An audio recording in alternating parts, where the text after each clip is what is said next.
Хвала Всевышнему Творцу. Хвала Ему за то, что Он дал нам счастье уверовать, знать и познать Его. И, альхамдулилля, каждый, опираясь на свои знания, живет и старается, дабы достичь цели. Но у каждого, у живущих цели разные. Но если мы посмотрим на инструкцию жизни, цель должна быть одна. И цель называется «Варидван Аллахи Акбар». Ридван – довольство, Акбар – выше всего. Это должна быть целью каждого верующего мусульманина. Все же остальное, которые так и говорят ради мужа, ради жены, ради детей, ради потомства, чтобы поколение существовало после меня, и разные причины, это называется лишь задачей. Цель – довольство Аллаха. Но довольство Аллаха засекречено в повелениях Его, в приказах засекречено. То есть, выполняя какое повеление Его, выполняя какой приказ Всевышнего Аллаха, мы рассекретим Его довольство, мы не знаем. Может, Он будет доволен от нашего намаза, так как намаз – это приказ Его. Может быть, мы, выполняя другие фарзы, например, перед родителями, перед детьми, выполняя фарзы, может, Он от этого будет доволен, а от намаза нет. Поэтому мы не знаем. Довольство Аллаха засекречено в Его приказах. Поэтому мы выполняем Его приказы. И также наказание скрыто в Его запретах. Неизвестно, после какого запрета будет наказание Аллаха. Этого мы не знаем. Так как мы отличаемся от пророков тем, что у нас нет качества исмат, безгрешность. У пророков было качество безгрешность, они были защищены от греха. Все пророки, посланники были защищены, поэтому они не грешили. Аллах их защищал, так как это были избранные из людей пророки, посланники, поэтому они были защищены. Мы же нет. Мы всегда делаем ошибки, делаем грехи, то, что запрещено по Корану. И мы не знаем, после какого греха Он нас накажет. Наказаний на сегодняшний день много, телевизор это все показывает, не как раньше. Если раньше все было по телевизору, только добро показывали, и благие вещи, и благие вести, то сейчас наоборот. И человек, увидев все это, меняет свое мышление на этот мир. И целью сегодняшнего вааза это аят, который был прочитан из суры семейства Имрана. Всевышний Аллах в Коране говорит: «И те, которые расходуют свое имущество, когда они богатые, расходуют свое имущество, когда они бедные, расходуют свое имущество, когда они в силе, расходуют свое имущество, когда они не в силе». Вот 4 состояния, когда человек расходует имущество. Вот им, Аллах говорит, уготован рай. Плюс к этому 5-е качество – это они обуздуют свой гнев. То есть, как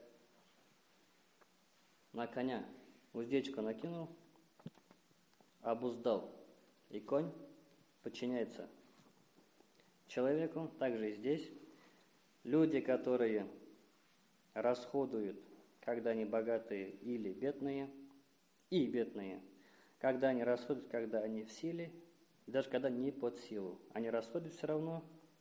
И 5-е, они обуздывают свой гнев. «Валлаху юхиббуль мухсинин». И Аллах любит таких верующих мусульман, которые называются мухсин, делающий ихсан, благодать.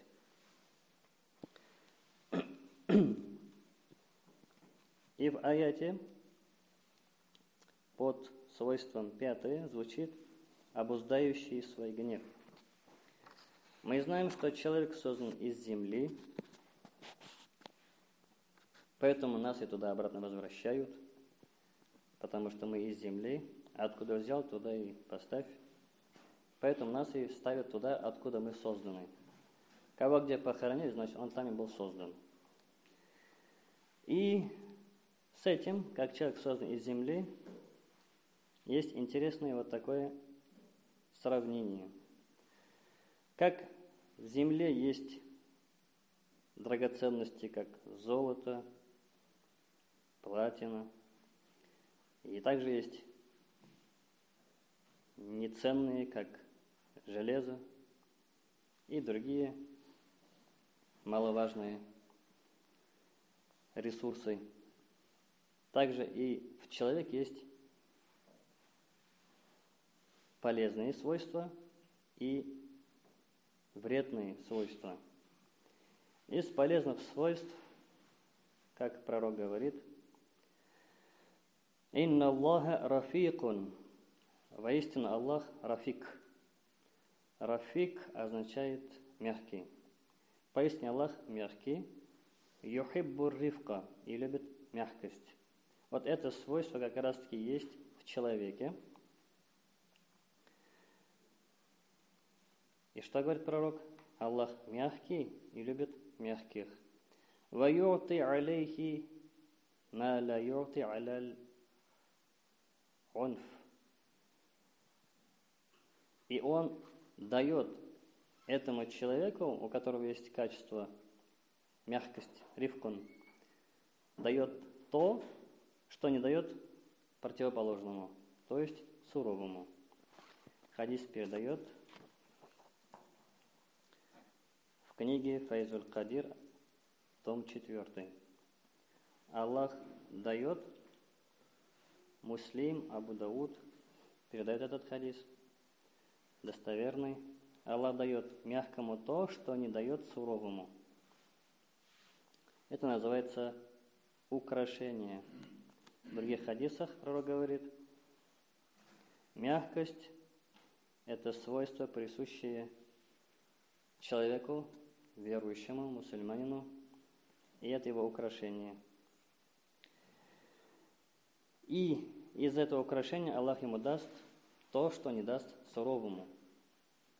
Но если кто потеряет данное украшение, то ему стыд будет в обоих мирах, говорит посланник Всевышнего Творца. Анас ибн Малик, сподвижник пророка, который служил пророку 10 лет. Представляете, 10 лет рядом с пророком, видел, слушал, слышал и служил ему. Что бы мы сделали, если был бы пророк среди нас? Мы бы смотрели бы на часы. О, что-то затянул сегодня.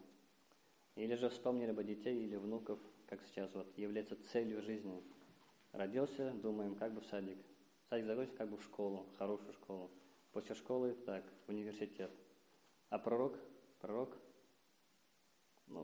воскресенье. Надеюсь, в воскресенье схожу к пророку, да. Наверное, мы бы так бы жили. А вот Малик ибн Анас ибн Малик, 10 лет полностью посвятил жизнь рядом с пророком.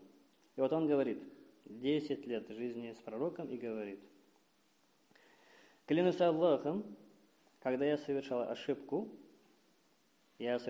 пророк, от пророка, из уст пророка я никогда не слышал вопрос, почему ты это сделал? Я, говорю, 10 лет не слышал этого вопроса, если даже совершал ошибку. И клянусь Аллахом, когда я что-то не делал, я не слышал от пророка, ты должен был это сделать. Я, говорю, этого никогда не слышал. Передает хадис Абу Дауд, том 4. Это является образцом человечества, это является цель Всевышнего Творца, что вот Он хочет, чтобы мы все были как пророк. Мы должны стремиться к этому. Если у нас есть дети, друзья, соседи, и если мы под этот хадис совпадаем, значит, можно радоваться, что довольство Аллаха, наверное, мы достигающие.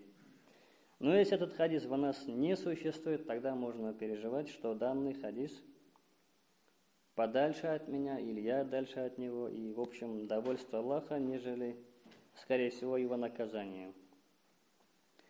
И вот по поводу наказания есть от короны приближенных людей ко Всевышнему Творцу.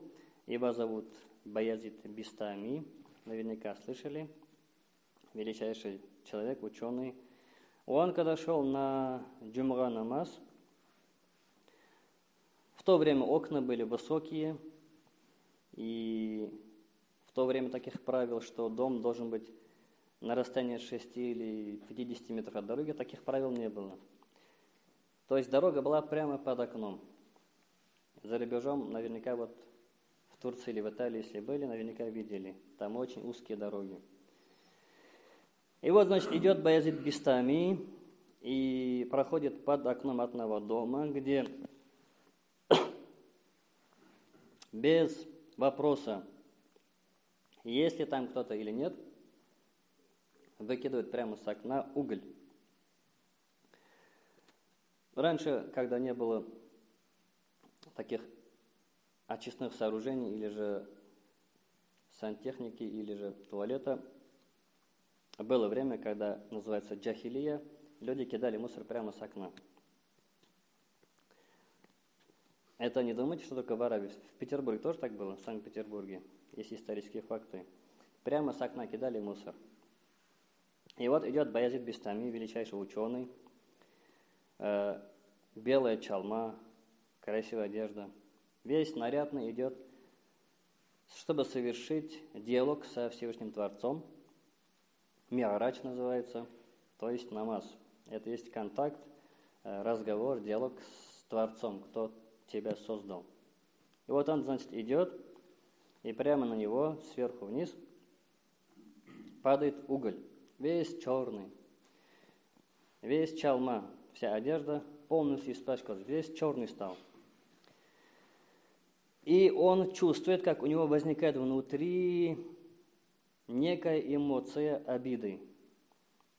Он чувствует, что это возникает. Это же не сразу возникает.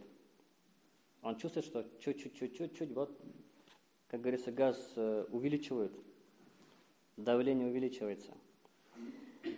И этот величайший человек, который достиг уровня связать разум и эго свое, то есть нафс, он смог связать разум и эго, он контролировал разум, эго полностью под контролем.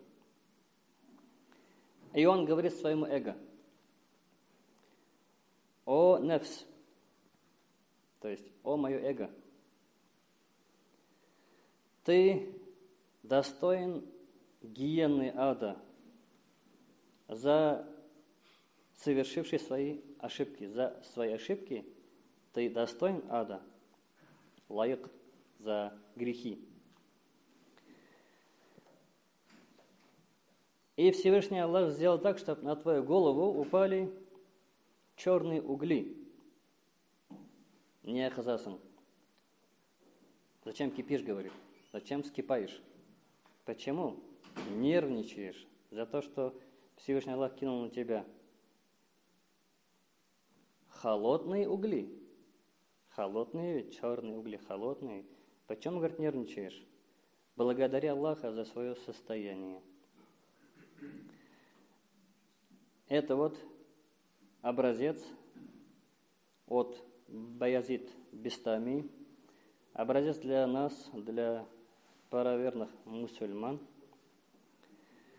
Под данным термином, как рифк на арабском, на русском мягкость, Всевышний Аллах увеличивает и укрепляет веру, богобоязненность, пропитание и дает превосходство, фазилят. Мы знаем, в раю есть степени, и самое главное, он его делает, как в этом мире, из людей, у которых дуа принят, хадж принят, посты приняты, И самое главное, что он будет счастливым в ахирате.